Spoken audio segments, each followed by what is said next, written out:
Today we're going to take this picture of the moon, remove its background, give it a colored background, and then put the moon into a brand new photo. Hello and welcome to an Affinity Revolution tutorial. Today we're learning about changing and removing backgrounds. We'll be using this photo of the moon and another picture of a field.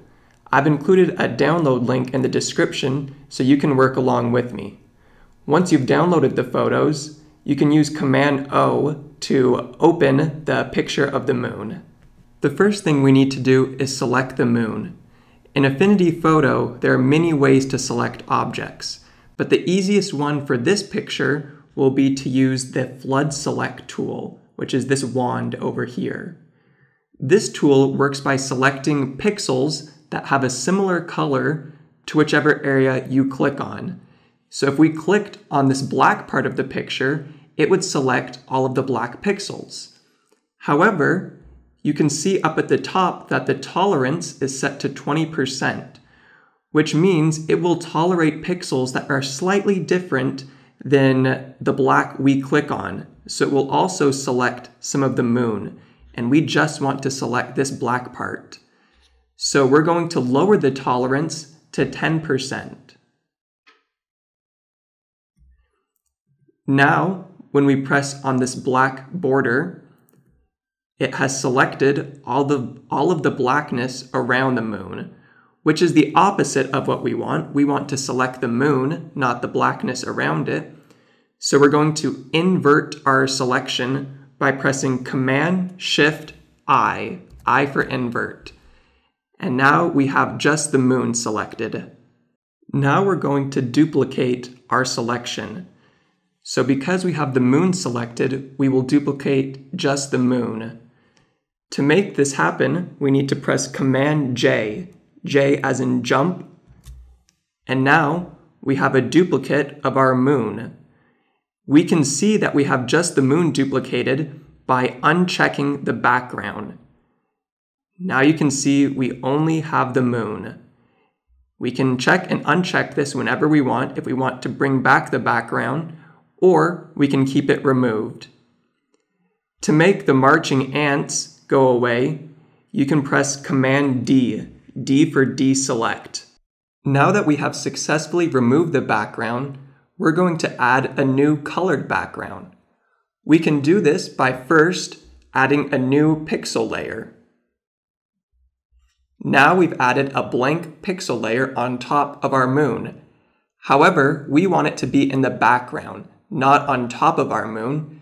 So we're going to click and drag this down to the bottom. So now it should say pixel at the bottom of your layer stack. However, it is still a blank pixel layer, so we're going to fill it with a color.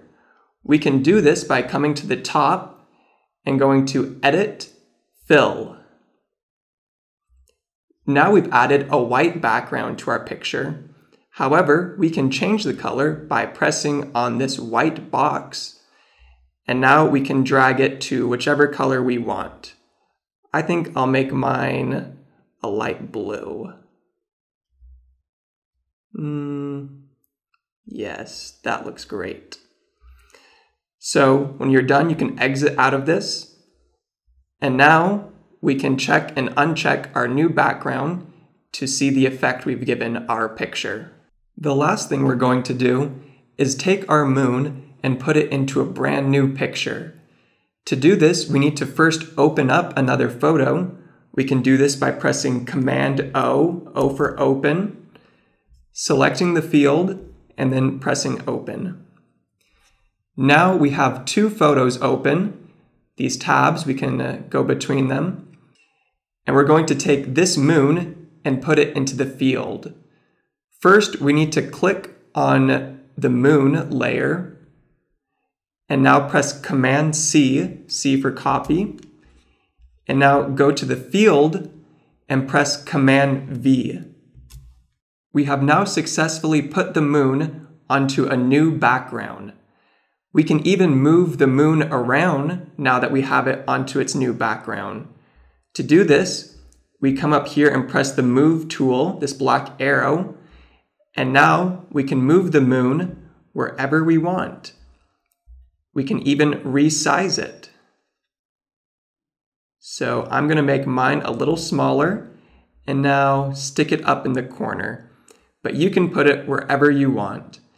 And you can click anywhere off the picture to deselect your moon. Well, that wraps up our tutorial for today. Enjoy your beautiful new photo, and be sure to subscribe to our channel to see more fun tutorials in the future. So hit that subscribe button, and I'll see you in the next Affinity Revolution tutorial.